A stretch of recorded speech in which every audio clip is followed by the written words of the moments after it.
My name is Jimmy Kieran. I'm the Director of Audience Engagement here at Insider Louisville. One of my roles here is to help facilitate both the online bridging, the reading of online articles to community events like this, where we can get a little bit more educated on the issues that are very concerning to everybody here. I'm going to make this quick, just a plug. As you guys may know, at the end of last year, Insider Louisville started the transition to a nonprofit organization, which really helps us align our mission to engage with you more by creating a member program where you will be invited to other special events and have another opportunities throughout the year to engage with our news team. So we're very excited about this, and it's the member support that has really driven the recent hires in the editorial department. One of the goals that we set out when we first became a nonprofit is that we wanted to triple our newsroom, and we've already done that, or getting to that goal by hiring 2 full-time reporters and expanding freelance coverage. So I emphasize it would be amazing to have everybody join at some level. You can do that at joininsider.com. Again, that's joininsider.com. And definitely want to encourage everybody watching this at home to do that right now as you're watching this great event. And part of the membership is getting a commissioned poster by a local artist, Ron Jason. This is just one of the cool perks. It's very much like the Washington Post. Democracy dies in the dark. So we kind of made this poster along those lines. You can also, if you can't join as a member, you can actually purchase these with a suggested donation tonight at a table out front. So I will hand it off to you guys. All right.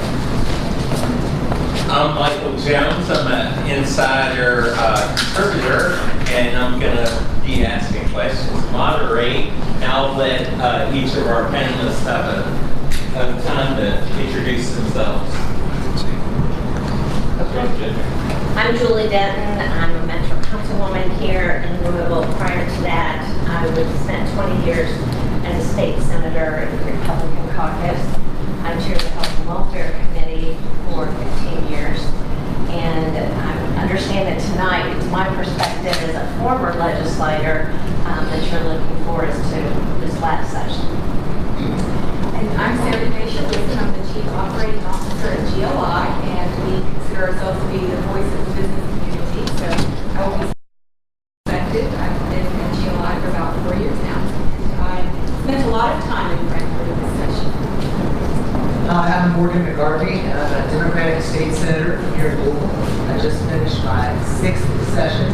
I'm still somewhat shell-shocked by the session that just happened. But I'm happy to answer questions. All right. Well, that's kind of gets to my first question. Last year, we were talking about the war on Louisville, and there seemed to be like a lot of bills related to our city services and stuff. And this session just had so many twists and turns throughout. And I wanted to ask each of you, what was your biggest surprise that come out of this session?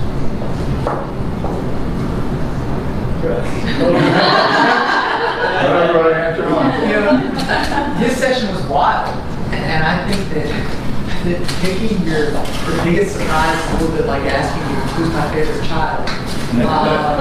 We have 2, by the way. There were a lot. So just my gut reaction to that question is tax reform. And the reason I think tax reform was such a big surprise is because we did it in one day on the last day of the session. I want to put that in perspective. When the pension bill was snuck through on the sewage bill, that was a huge surprise. But at least pension reform is something we've talked about for a long time. We knew that was a priority of the majority of this session. It was originally Senate Bill 1. So we knew it was coming. We were surprised how they actually did it. From the Senate perspective, and Julie, I'd be interested to know if this happened when you were there. When it comes to tax reform, in the time I've been there, we've not had one single committee hearing ever addressing tax reform. we've never even talked about it in a broad concept sort of way. So when we go on a Monday morning and they tell us that they've completely rewritten the budget and they've rewritten it with a tax reform plan that nobody has seen, nobody knows how much money it actually has in it, or what it does, what data was used, what research was analyzed, what impact it would have 3 to 5 years from now, and then we voted on it 3 hours later, that was a huge surprise. Yeah. They have had discussions in the past about tax reform in the General Assembly, and there have been previous studies and groups who looked at it, and they've come and give reports. So we've had those discussions in the past. It was a little bit of a surprise, I will say. I didn't anticipate they would do any kind of tax reform because it's an election year. It's got the whole House and half the Senate out for re-election. And I thought that it was probably going to be difficult to do anything with regard to that because of the elections. The House was finally Republican, Senate Republican, and you have a Republican governor. And I didn't think anybody would want to upset that apple cart too much, but I lost that bet. I was a little bit less surprised about tax reform, and perhaps that's because we had been having so many conversations about it. And we hoped that they would do some sort of tax reform, and we were really pleased to see it move forward. I mean, their tax reform is something where you don't get everything you want, but you get some of what you want typically. And there were some cleanup things that had to move forward, but we had conversations with the administration and the legislators throughout the summer, throughout all last year. So we were pleased to see it move forward. I will say that the biggest surprise for me was probably the support that the teachers gave. I mean, they, not for tax reform, they really got out there and really showed their grassroots mobilization ability. And I knew that that they really had that as a science, but boy, I was really shocked by how many teachers got out there and really demonstrated democracy. Is the flat tax, is that going to be good for business in the state? Well, we think so. It's something that we've advocated for quite some time. And if you look at it from a personal income standpoint, the brackets were so small anyway. I mean, most people were paying 6%. Mm-hmm. Almost everyone was. So the flat tax itself really didn't change all that much from a personal income standpoint. But the flat tax at the corporate level is very favorable to business. Morgan, since you were there, was there something that passed in this session that didn't get much attention that you think is important? I mean, the answer probably is yes. Just because we got so overshadowed by really kind of a rushed and not well thought out tax plan, by a pension bill that took up a lot of energy and again sort of rushed through without actually addressing the unfunded liability. But we did a lot of good things this year. So one thing I think it passed, part of it now is trying to figure out what all actually was signed into law. Not everything we've done has been signed into law yet in the past. There were some good things. I know that Senator Julie Rocky Adams passed some good legislation that affects how we impact female inmates. I was able to pass a bill that changes the definition of what an agent is in amateur athletics. I don't know if any of you guys have followed sort of college basketball over the past year, but that's sort of a big deal in the way our law needed updating. So yeah, we did do some good things. So the major stories you've heard about, there were some other really good bills that passed. Another controversial bill was the one dealing with games. I wondered if either you had feelings on that. I know that there was a lot of controversy that it would affect, minority communities with the greater enforcement. Can you speak about that a little bit? Sure. We know that broad-based criminal justice reform is something that's widely needed. That was not moving forward this session. We heard from several groups when we were considering the House Bill 169, often called the game bill. When we heard from these groups, there were very, very few people against it. And again, we do have a position in favor of criminal justice reform, but we are in favor of allowing the law enforcement that tool to, because it is only when you are caught in furtherance of another felony. It isn't as though you can just be caught for only that. So I disagree with that a little bit, and to be clear, I voted against it, so I disagree with it. The first thing that I disagree with that is actually it's not just for felonies, it's for misdemeanors. And I think that's a problem.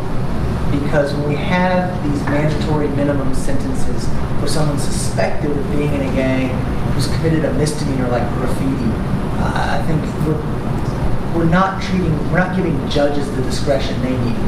Criminal justice reform, as Sarah said, is a great thing. It's something we need to be doing. And one of the things I really like about criminal justice reform is it brings Democrats and Republicans together.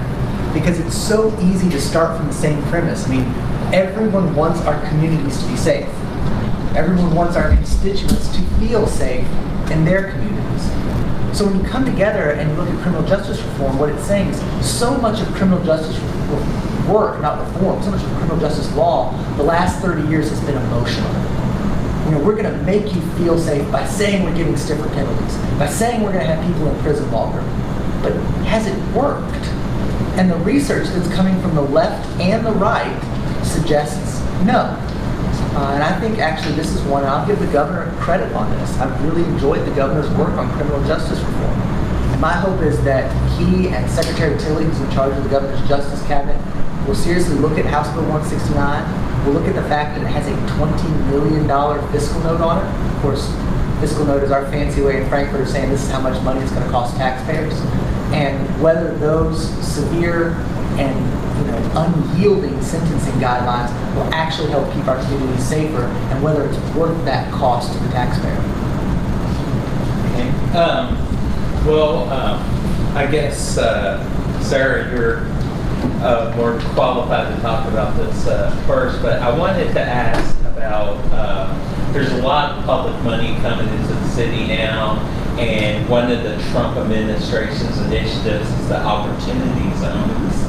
And the Governor Bevin got to designate certain census tracts as opportunity zones. And I wanted to know how Greater Louisville Inc., how this is going to impact the business community. And we're very excited to see the opportunity zones. We think it'll be a very powerful tool to recruit business to areas where businesses meet. So we're very excited, and we coordinated with Louisville Forward, talked to them. We knew what zip codes were being submitted, and we were really excited to see that happen. One bill that didn't make it through the legislature this time that interests me personally, because I live in District 21, where Dan Johnson was removed and the Metro Council replaced him. Mackenzie Cantrell had the bill, I believe it was House Bill 98, which would change the way that elected officials are replaced. And I believe that got sent back to committee. But Julie, I know you were on the council when all that was going on.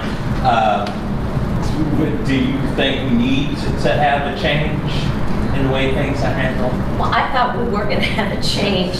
The problem became there wasn't really consensus as to how the change should be made and what that would look like. Would we have a special election? Would we have somebody appointed? There wasn't consensus within Metro Council. And if we couldn't come united on what we wanted to see done, then the legislature, they tend to not want to play Solomon and split the baby and figure out how it needs to work.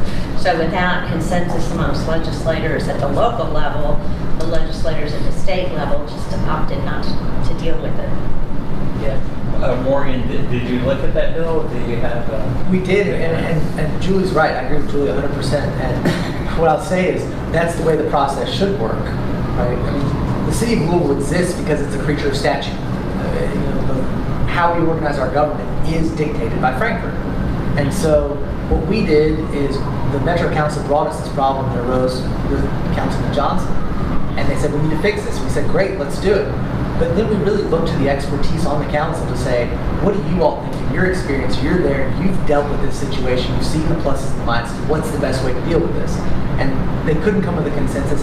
I think there will be a bipartisan consensus on this. I think what the Metro Council brings to Frankfurt will largely be supported on that issue. And I'll just put my plug in there. We saw them into so many other bills come through in a bad way. That's how bills should go through. After you've had input from the stakeholders, after you've had transparent debate, after you've talked about it openly, then it goes through instead of this crafting it behind closed doors with special interest and rolling it out and voting on it 3 hours later. In this last session, we saw a lot of kind of infighting between Republicans. The House and the Senate overrode vetoes from the governor, and I wonder if you think that this is going to be any kind of lasting impact on this, and if this is causing any uncertainty among your various constituents. I'm yielding to you on this one. Okay. I was going to yield to you. I know. I was going to say age before beauty. That was one of the shocking things, I think, of the session, was just how contentious it got within the Republican Party, especially between the legislators and the governor. But I will tell you, as having started in the minority in the Senate in 1995, and slowly but surely we grew our majority. The larger our majority got, the more infighting we had within our caucus. And the House Democrats had the same problem for decades because their caucus was so large. There would be these factions within the caucus. And so it's really hard to get everybody on the same page, rowing in the same direction, and keep the backbiting and the infighting within your caucus. It's sort of like, don't go out and air your dirty laundry. Well, this year, we aired the dirty laundry. And so it causes problems on a lot of different levels. Obviously relational between the legislative and the executive branch. It causes PR problems out there as people see there's this bickering back and forth. The Democrats have had this in the past. They know better how to handle that because they've had this. This was our first time of controlling both chambers and the governor's seat, and then we all weren't holding hands and singing Kumbaya. There was some of that went on during the Fletcher administration, but it was just the Senate and the governor's office more so because we were in the majority at that time, and there were a lot of arguments that would go back and forth that people never knew about because we had to have a united front because we didn't have the House. So when you've got all three, both chambers and the governor's house, one party, I think there's a little more of a feeling that you can throw some barbs and live to tell about it. So it was disappointing. I think in the end we'll come back together. There may be a few feelings that were hurt beyond that, but typically I think we'll come back together, and maybe we'll get the second stanza of Kumbaya, not the first stanza. I mean, that's the old saying, right? Democrats fall in love, Republicans fall in line. I think they will come back together. But I think to Julie's point, the reason I wanted her to comment first. So first of all, when I first started in the Senate, that's where Julie was, and we remain good friends. And I wanted to hear her perspective on her party first, because while sometimes it's fun to have the popcorn and watch, I don't root against government working. Right? And we saw some of that dysfunction play out in real and meaningful ways for people in Frankfurt this year. I think one thing, too, is to look at this not just as a partisan issue, but some of the practical realities of being in Frankfurt. One of the things that happened in the 2016 elections, there were 23 Republicans elected for the first time to the House and 5 Democrats. So you had 28 new members of the House. That means you have 28 people who've never gone through a budget session before, period.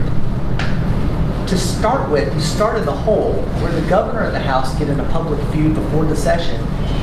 There was not a Speaker of the House for any day we were in session this year with 28 new members. That causes some confusion.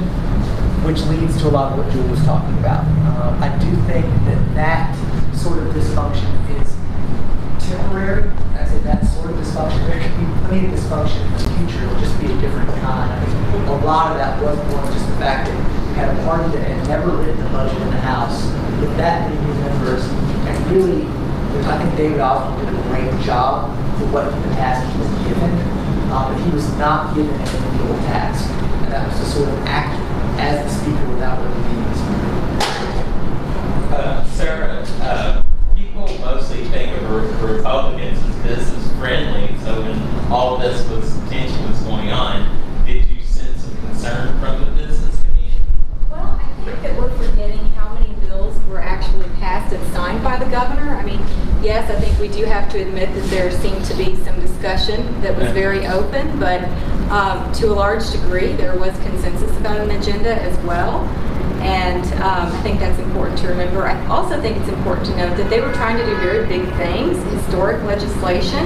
And so anytime you're trying to do something like that, personalities are not first and foremost. It's important to focus on the legislation itself. So I wouldn't say the business community was concerned. Okay. You talked a little earlier about the teachers and them coming out. I wonder what the panel, how you feel about the pension reform, and if you think that there's going to be some kind of long-term effect as far as action among teachers and public workers because of it. Well, based upon what I did read the bill,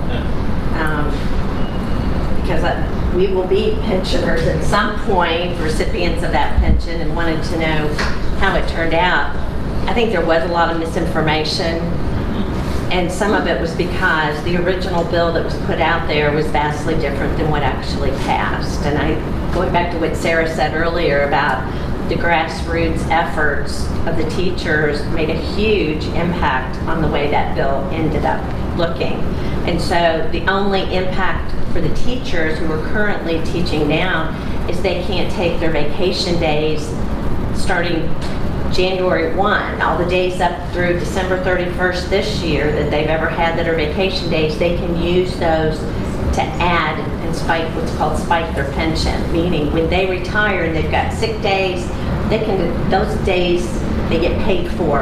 And so instead of making $50,000 one year, if they have $10,000 in sick days, now their pension's going to be based off that 60 plus other years of service to come up with what their average would be for their pension payments. So they've been used to spike, and it wasn't that it was illegal, it's just that was something that needed to be addressed. And so in the end, all that happened to the existing teachers was starting January 1st, they can't use any new days towards the pension, but the old days that they have could. And new teachers coming in will be in the cash hybrid plan, which all state employees have been since 2013. So in terms of any big difference in the end, there really wasn't any big difference for the teachers. We all as pensioners are going to pay more. Instead of the first $41,000 of pension, now you won't be paying tax on the first $31,000. So that wasn't specific to teachers, it's for all of us. But I think that misinformation, that some of these things were still going to be part of that pension plan, caused more teachers to get upset, to be worried, and to engage. And I think anytime people engage, it's good. So I think it was good that we had folks who were paying attention and wanted to make a difference and had their voices heard. Towards the end, they got what they want, but I'm not sure how many knew that they got what they want, because I think when I was talking to folks, I was hearing a lot of misinformation. So they are an example of what real grassroots is all about. So I don't think the governor's happy with the existing bill by any stretch of the imagination, because it's so vastly different than what he wanted. I think what folks have said is that it stops the digging. Jerry Miller said if you're in a hole, the first rule is quit digging the hole and making it deeper. So I think this is a good start to quit digging the hole, but as far as filling it in and making the hole empty, or filling it up rather, I'm not sure that this is going to do that. And I think from the governor's perspective, he's going to want additional changes. I'm not sure he'll call a special session anytime soon. I think it's probably a good idea if everybody has a rest from each other for a while. So I think the pension wasn't settled. I think it was round one. Do you, either you have any feelings on that? Well, I think it's important, I mean, Julie brought up an important point that the unfunded liability issue was not addressed to the greatest degree that it could be. And GLI has long been an advocate of expanded gaming, and we were disappointed that that didn't move forward. There's no good reason that it shouldn't move forward. And Senator McGarvey sponsored the legislation to make that happen, so kudos to him. And I'm sure he will say something. Yeah, well, yes, I mean, this is pensions. Where do you start? I'll start off by saying I agree with Sarah. We should have passed expanded gaming. We should have put it on the ballot. Let's talk a little about pension to give it some context. Right? First of all, what the teachers did was phenomenal. They were pushed into that action. They were pushed into action because they were bullied. They were told they were unsophisticated. They were told they were ill-informed. They were hoarding sick days. And of course, they were told this when they were presented a plan that they'd never seen before that made drastic changes to the system they've paid into. Teachers have never missed a payment. In fact, when things got really bad and we asked them to give more, they gave more from their paycheck. Teachers give 13% of their pay towards their pension. They don't get Social Security. We didn't do our part as a General Assembly for a long time. And it's that you can't blame any one party or any one person. It started under Governor Patton. They went through with Republican-controlled Senate, Democrat-controlled House, Republican governor, Democratic governor for a long time. Right? The teachers organized. They defeated the governor's plan. When it came to a plan to be introduced in the Senate, it was not what the governor's plan looked like. They defeated that plan. Only basically the third time a plan rolled out is it the one that passed. And you know what Sarah said is right. This does not address the unfunded liability. When we talk about pensions, I think it's really important to understand what we talk about. It's boring, and a lot of people glaze over, but when we talk about the unfunded liability, that unfunded liability relates to the obligations we already have. And because of the laws we have that protect pensioners in Kentucky, we really can't do much about that. Basically, our tool for fixing an unfunded liability is funding it. We provided no funding towards the pensions, which is where gaming would have been a really welcome thing. So we don't change going back. We do nothing towards the unfunded liability. What we did is use the crisis of the unfunded liability to say we have to make changes into the future. And you hear this, if you're digging a hole, stop digging. There actually isn't a lot of evidence that we stop digging. Our cost in the pension right now for what the pension operates factors in what we're trying to pay down on the unfunded liability. But the normal operating cost of operating the pension, what it normally costs when the teachers are putting in what they're supposed to be putting in, and the state is putting in what's it's supposed to be putting in, is around 6 or 7%. With the benefits that we gave the teachers going forward, we have promised them an 8% employer match on this 401k style plan, 6% from the state and 2% from the local districts. So we are going to be requiring the local school districts to pay more towards these pensions.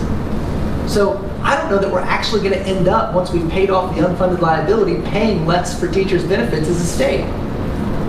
What we did do, though, is we made these benefits, we took away the inviolable nature of it. So the benefit could be less attractive to teachers, which makes it harder to retain teachers who've already committed to be there and attract new teachers. We've given an unfunded liability to our local school districts, which is going to take more money out of the local school districts. And if we decide it costs too much, we can go in and without any hesitation take that benefit away, even from the people who've already started and who promised that benefit. So for that reason, I think the pension bill, they passed it just because they wanted to save face and say they did something. I think it'll be a special. I don't. I agree with you. I don't think there'll be a special. I agree. Yeah. Why are we having so much trouble passing expanded game? It seems like the business community wants it. There seems to be a lot of support in the public, but it continually comes up and fails to get passed. I promise I'll give a short answer. I think sometimes in Frankfurt you don't see a Democrat-Republican divide as often as you see a rural-urban divide. And this is one where the urban legislators, by and large, both Democrat and Republican, support it. The business community supports it, and you get in more rural areas of the state, and the Democrat and the Republican legislators are against it. And because it's a constitutional amendment, you have to have more than a simple majority. I think that's the basic reason right now. Let's take some questions from the audience. Sure. You look like you had something that I did, but you answered it. Oh, okay. You used the term support of the teachers. I was like, well, that didn't look like support out there. But anyway. Sir? Talking with some of my friends that are teachers, I understand there's quite a bit of youth showing up in support of the teachers. And that raises, in my mind, the question of, to what extent do you think that events in Parkland embolden the teachers proceed from kind of a, not an enthusiastic to a very enthusiastic presence? The Parkland shooting activism, if it emboldened teachers to show up more than it would have if something like that had not happened. Is that right? Yeah. I don't think the Parkland tragedy played into the Kentucky teachers movement specifically on that issue. I think if you wanted to attribute something, I do think there's a lot of activism in general across the country on a lot of different issues. What I think it's showing people is that they really have the power of their voice. And the power of standing up and using their voice can really influence change. I think you're seeing that through Parkland, you're seeing that through West Virginia, you're seeing that all over the country. So to that extent, I think it helped, but I don't think that issue particularly played into the teachers' pension fight. Is there anybody else? Get more involved. Just want the youth get more involved. Sure, I mean, we're seeing involvement at all levels, so I do think that yes. Okay. Do you have a sense of the GCPS audit, kind of the changes in the education board or commission, kind of where that's going to land up? I was so ready to get the audit results. I think we're all ready to get the audit results because I think we all support education and we really want to see JCPS as a strong institution and a sense of where it's going to end up. I think that's hard to tell right now, but we are having a lot of conversations with the administration and the business community stands ready to assist in those recommendations so that we can work together to make JCPS a stronger institution and bridge the achievement gap.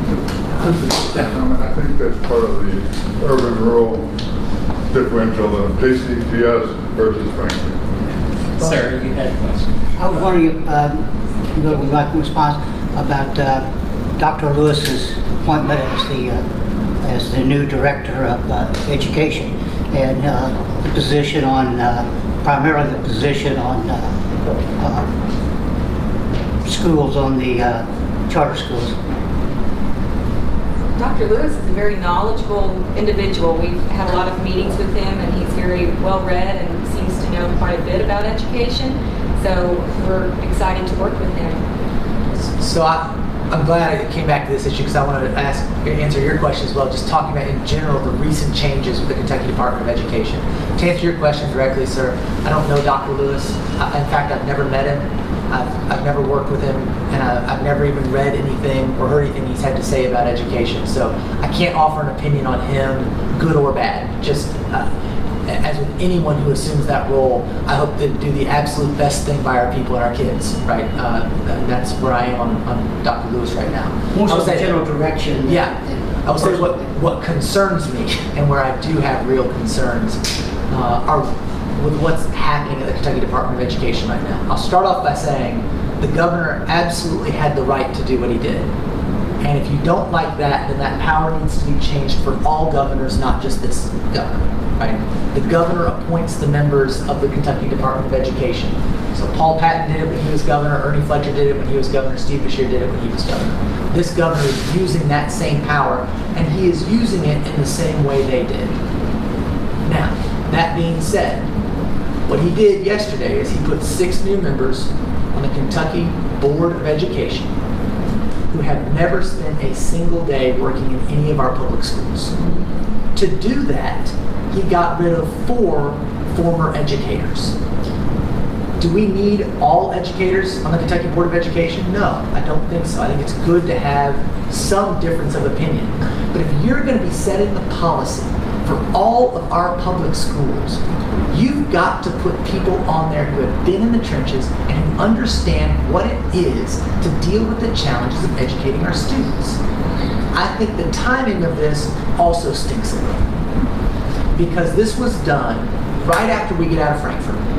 It was done in a day, and within 24 hours, the stacked board, now he actually has all 11 seats, but the 6 new members who came in, who had no experience in education, but clearly staked ideological positions, got rid of the current commissioner of education. They put in somebody else. I don't know him, so I'm not going to speak ill of him, but I don't know him. They're doing it, from what we understand, is days before the JCPS audit is released. I want the audit. And I want the audit to say what they found.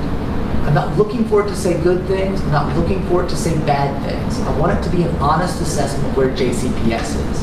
I'm afraid that this board has an agenda. They know where they want it to go, and now they do have the power to influence not only the findings, but the timing of that release. So I am concerned by some of the changes. I think we're right to be asking questions. And I think that we're right to be doing it respectfully. Because as Sarah said, I think one thing we do agree on, we all want the best schools for our kids. My twins are in kindergarten in JCPS right now. So we're starting our journey. I want JCPS to be a wonderful, vibrant school district for every child. Every child.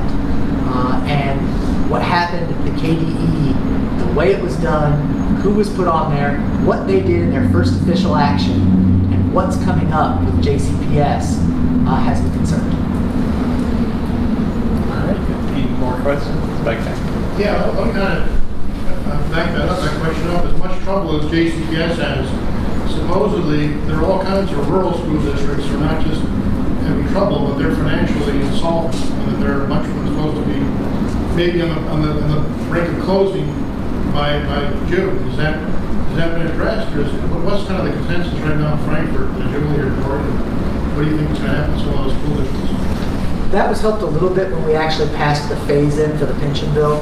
You know, the school districts, the phase-in for the pension bill dealt with Kentucky Retirement Systems, which is Kentucky Employment Retirement Systems and the county employment retirement systems largely. There's other plans as well. The schools also employ a lot of members who are part of the CERS system. And I won't bore you with any more pension detail tonight than I already have, but that would have been a problem for a lot of the school districts. They are still financially, I'll say, distressed, but I believe solvent. Yeah. Time will tell.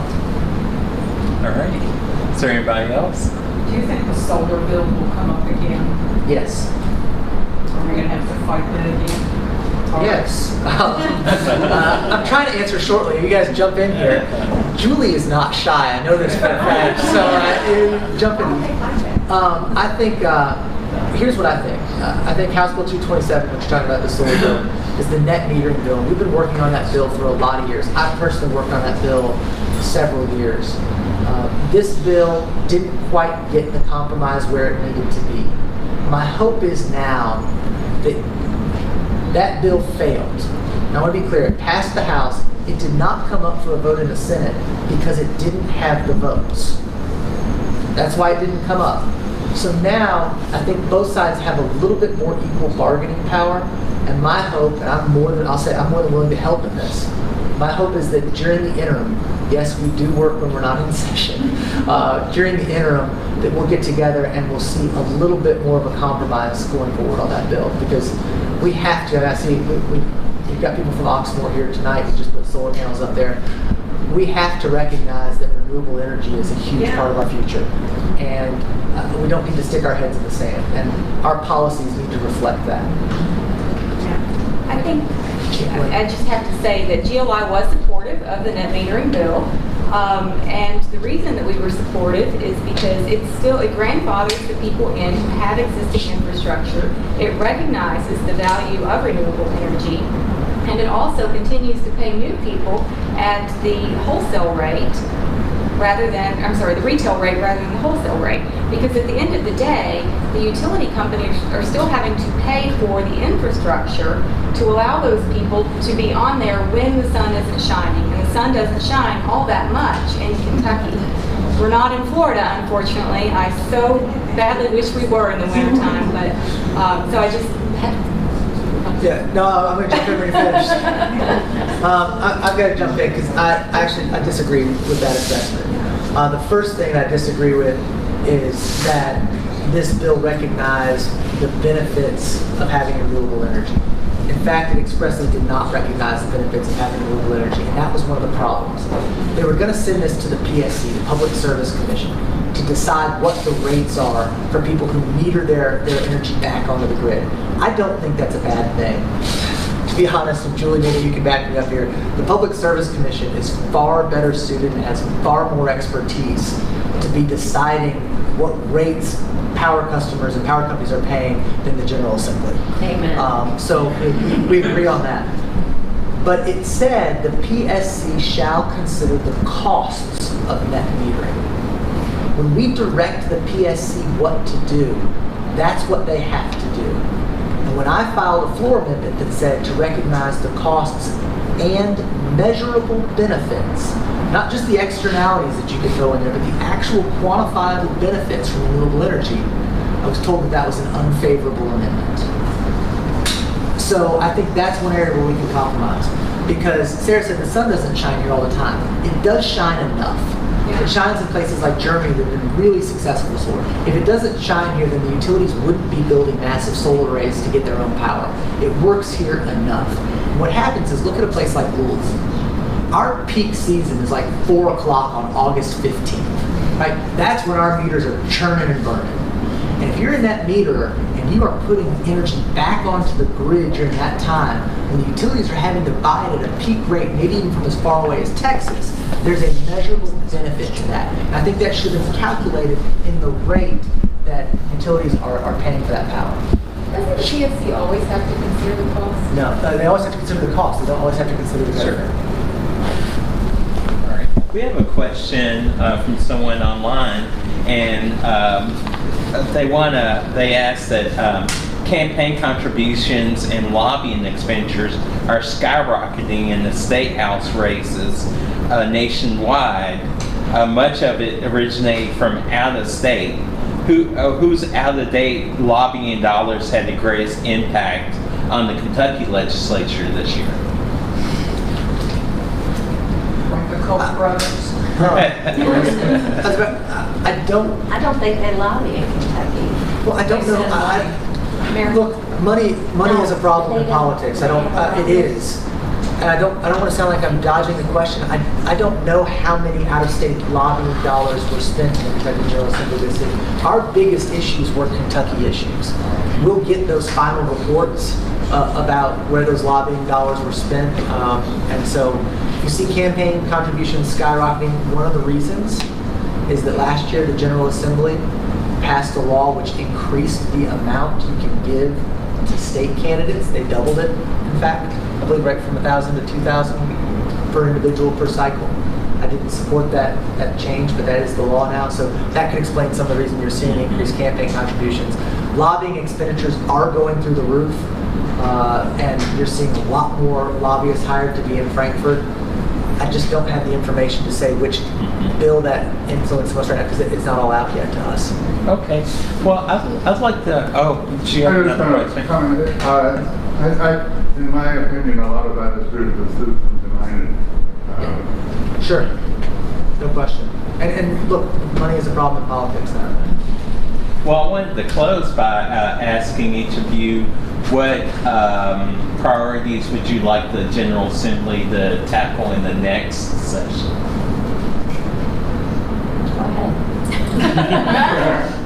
Well, I think I've already mentioned expanded gaming. That is one of our top issues, and we really do wish that we could move that forward. If I had to pick a different issue, I would also say that comprehensive tort reform is really holding us back from really being the aging care capital of the world. We have a lot of aging care facilities here, but some are having to leave the state and having to close because of the financial impact that a lack of comprehensive tort reform has on our state. Is that the state's purview to regulate that? The state does enact comprehensive tort reform.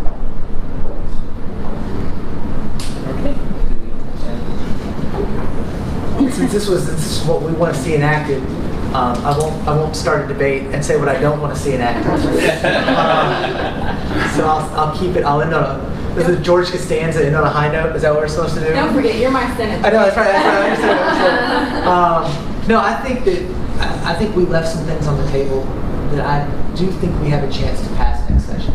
The first being medical marijuana. I think I'd like to see that come back up in the legislature next year.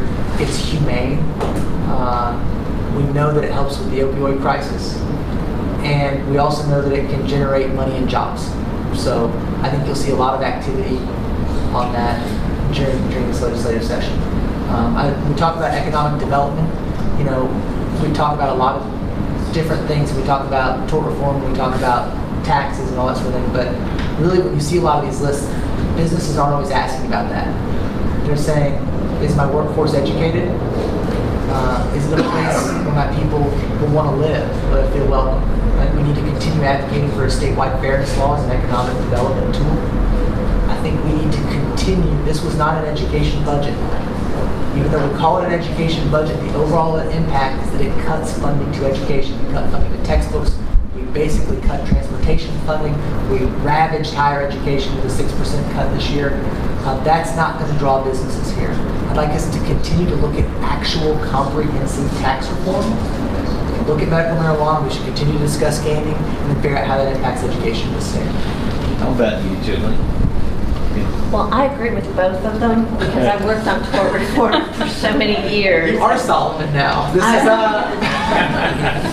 I'm just an equal opportunity person. But I think that she's exactly right, that if we want to continue to be a real healthcare player in this country, that we've got to have comprehensive tort reform. And we haven't done that. And I agree with Morgan on the medical marijuana. It is a source of revenue, but from my perspective, I see it as an opportunity to attack the opioid crisis that we've got in Kentucky.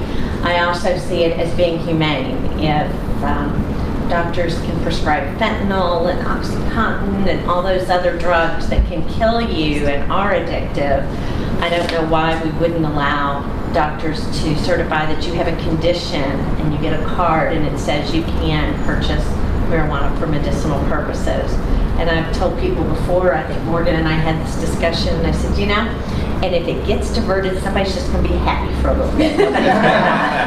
And not that we want it diverted, but I'm just saying, if they divert opioids, somebody could die, somebody could get addicted, and so that's a real problem. And in states that have medical marijuana, they've seen a decrease in the number of opioids that have been prescribed. So the fewer we have out there in circulation, the fewer that are going to get diverted, and I think it would save lives, and it is humane.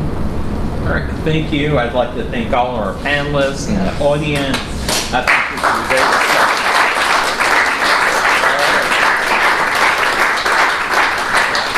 It was a great time, and everybody should keep reading Insider Louisville.